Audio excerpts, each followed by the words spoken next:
Hola, ¿qué tal, damas y caballeros? El día de hoy en la Sinfonía del Pensamiento, para todos y todas ustedes, voy a presentar las garantías individuales.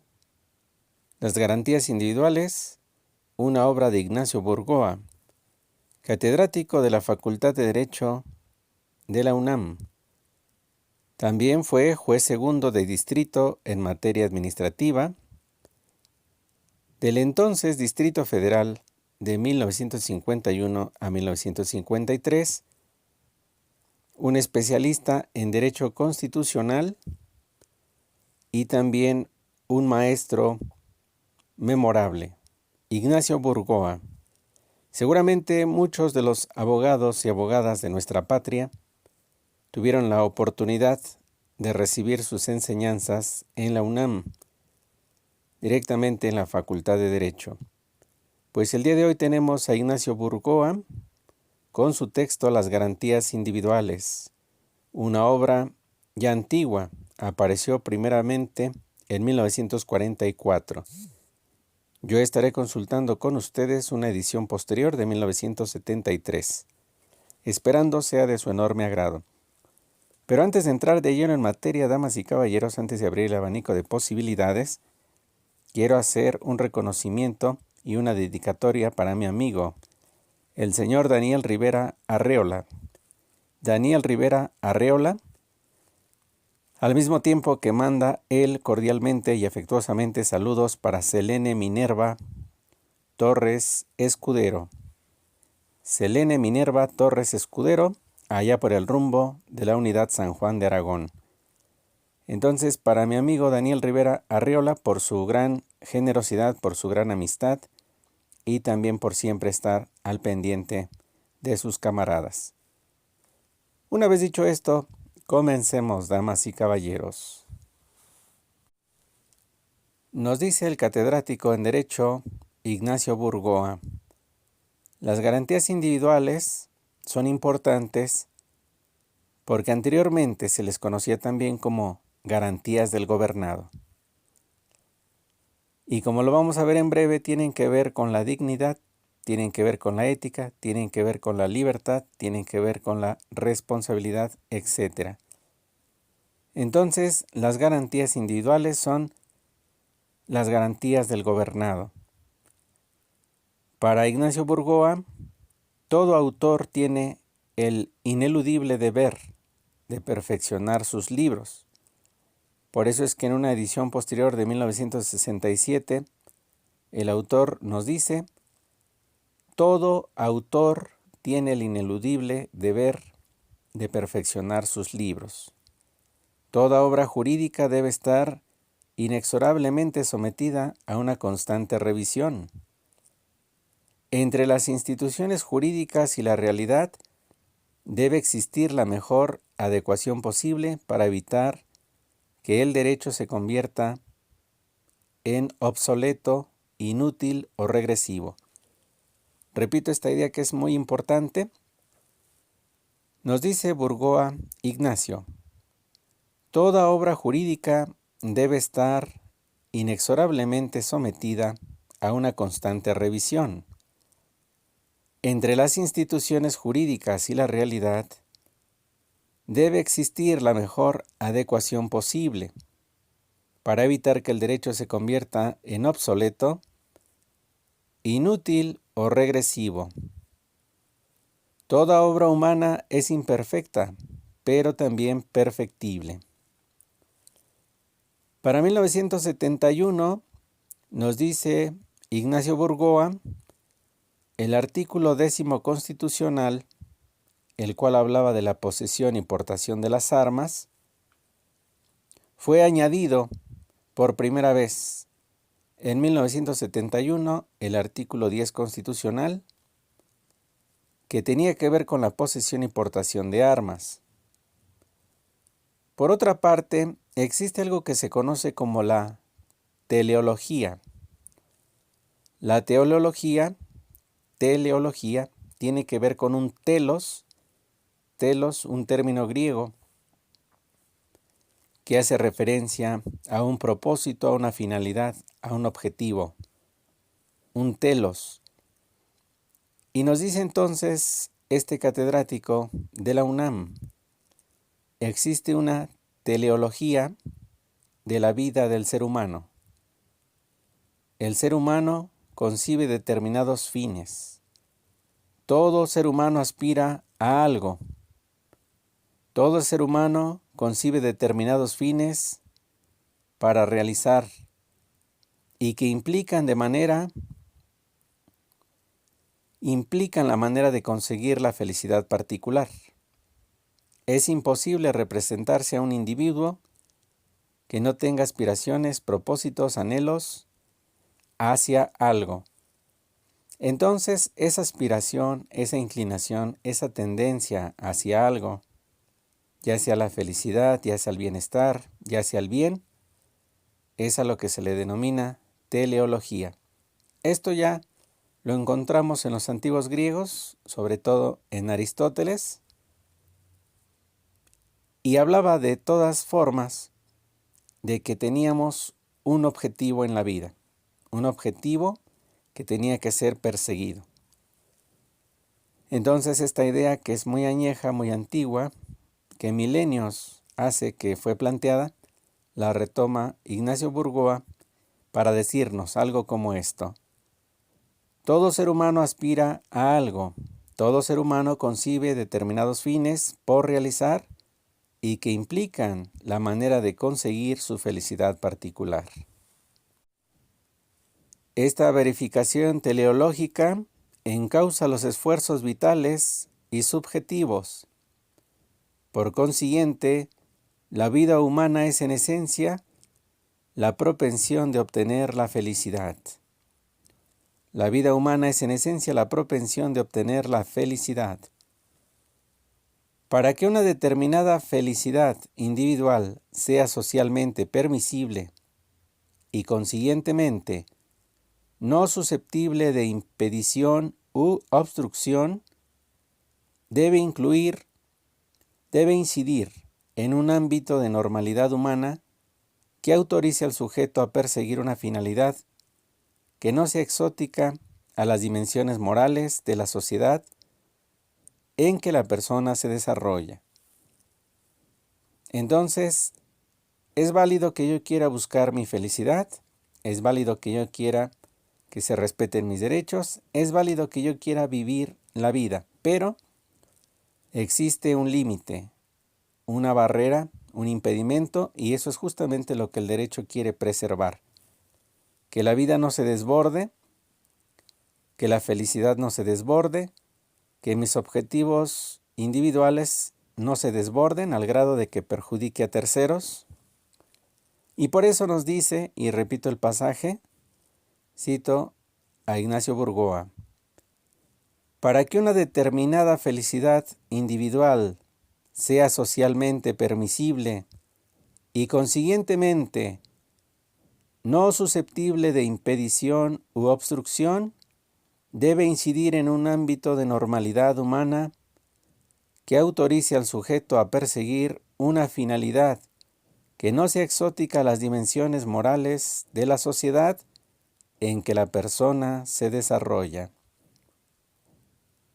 Por consiguiente, cada ser humano se forja fines o ideas particulares que determinan subjetivamente su conducta moral o ética y dirigen objetivamente su actividad social. Cada ser humano se forja fines o ideas particulares que determinan subjetivamente su conducta moral o ética y dirigen objetivamente su actividad social. Dicho en otros términos, al integrar su propia finalidad vital, el ser humano pretende realizar valores, independientemente de que sean positivos o negativos. Y aquí el abogado Ignacio Burgoa, siguiendo a Kant, el gran filósofo alemán, y siguiendo sobre todo y particularmente su noción de persona, nos dice: la noción de personalidad implica la noción de totalidad y de independencia. Solo se es persona cuando logramos una totalidad y una independencia. En otros términos, esto es la autonomía. Solo se es persona cuando tenemos autonomía, esto es, responsabilidad de nuestros actos, buenos o malos, pero tenemos responsabilidad y podemos dar la cara y responder por ellos. Aquel que tiene un fin propio que cumplir por propia determinación, no porque le manden. Una persona es aquel sujeto que tiene un fin propio que cumplir por propia determinación y no porque le manden. Aquel que tiene su fin en sí mismo y por eso posee una dignidad. Entonces miren cuántas nociones están apareciendo, gravitando alrededor del concepto de persona. Tenemos también la noción de totalidad, de independencia, autonomía, determinación, dignidad y por supuesto la idea de libertad que está por debajo de todas ellas. Solo se es persona en la exacta medida que somos libres de actuar.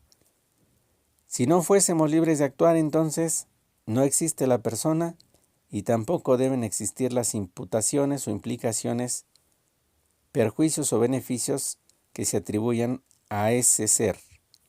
Pero toda persona que es un sujeto se puede ofrecer sus propios fines y responder de manera responsable.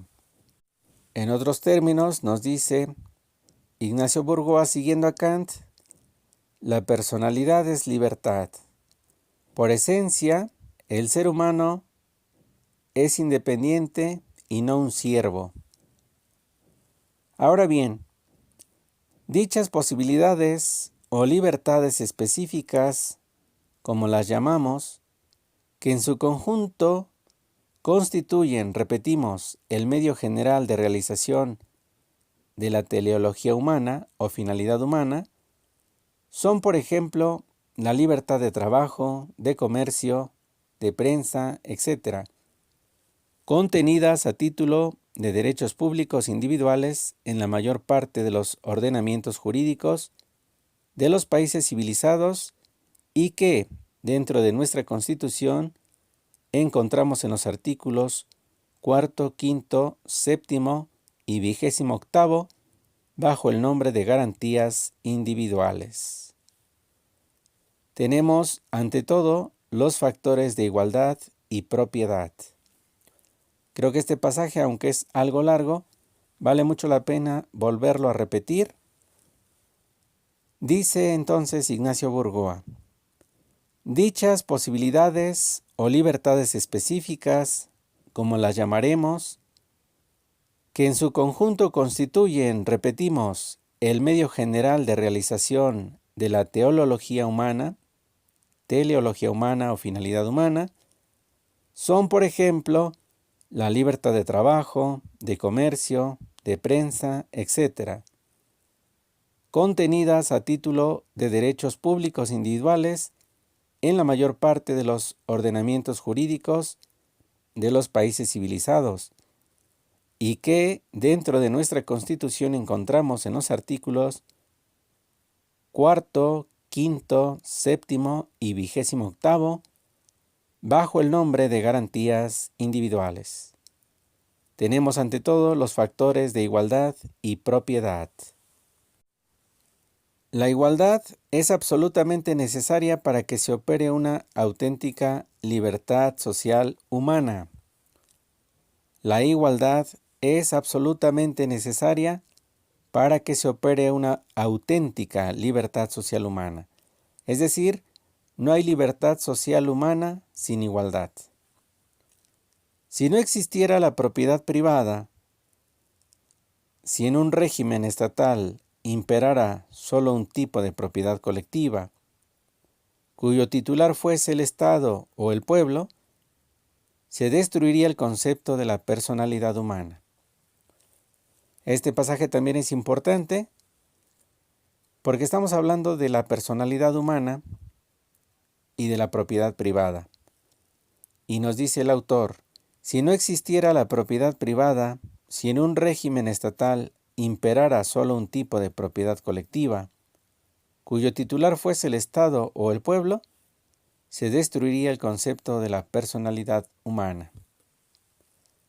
Entonces ahí hay una defensa, un principio racional de defensa de la propiedad privada, pero obviamente el abogado está también marcando desde el principio que si no hay un equilibrio, si no hay una normatividad, si no hay un respeto por las condiciones sociales de convivencia, entonces estaríamos fuera de la norma y por lo tanto violentando el derecho.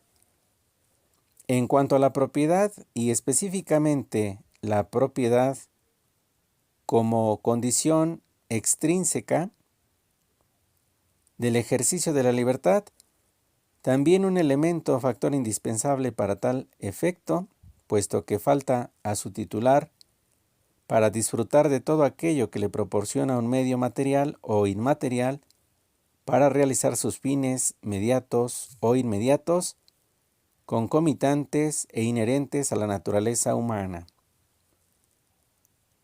Repito este pasaje. En cuanto a la propiedad, y específicamente a la propiedad privada, como condición extrínseca del ejercicio de la libertad, también es un elemento o factor indispensable para tal efecto, puesto que falta a su titular para disfrutar de todo aquello que le proporcione un medio material o inmaterial para realizar sus fines mediatos o inmediatos, concomitantes e inherentes a la naturaleza humana. En otras palabras, y tratando de hacer el resumen, la propiedad privada es una condición para la felicidad. No la podemos violentar, no la podemos privar, pero al mismo tiempo es necesario que estemos siempre observando hacia la norma. Por lo tanto, existe la propiedad privada y también existe la propiedad colectiva y ambas tienen una razón de ser. Si una hace que la otra desaparezca, si la propiedad privada impera sobre la colectiva o la colectiva sobre la privada, se está desvirtuando entonces el derecho y vamos a generar también aquí atropellos y arbitrariedades. ¿Qué les parece, damas y caballeros? Estamos leyendo Las garantías individuales del autor Ignacio Burgoa, catedrático de la Facultad de Derecho de la UNAM, especialista en Derecho Constitucional.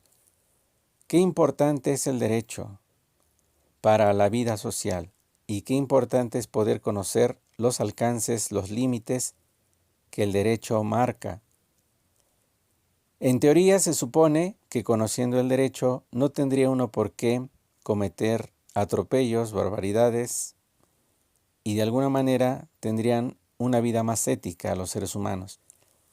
Sin embargo, por distintas razones, pero sobre todo y lo más importante, por hacer gala de nuestra libertad, muchas veces también el derecho es violentado y las normas son movidas a capricho, ajustadas, modificadas, planificadas incluso a conveniencia de intereses mezquinos, de intereses que no están viendo la dimensión social, la importancia de preservar el derecho de las personas.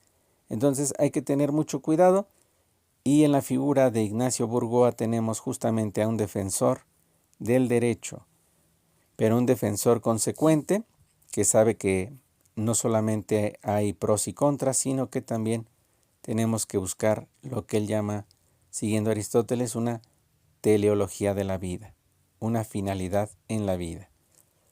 Pues hasta aquí, damas y caballeros, esperando que este sea un motivo para que ustedes puedan por su cuenta tomar el libro de Ignacio Burgoa. Tiene varios textos, pero estamos consultando nosotros ahorita uno que es clásico, Las garantías individuales de 1944. Muchas gracias por su presencia, muchas gracias por su preferencia y les digo hasta la próxima.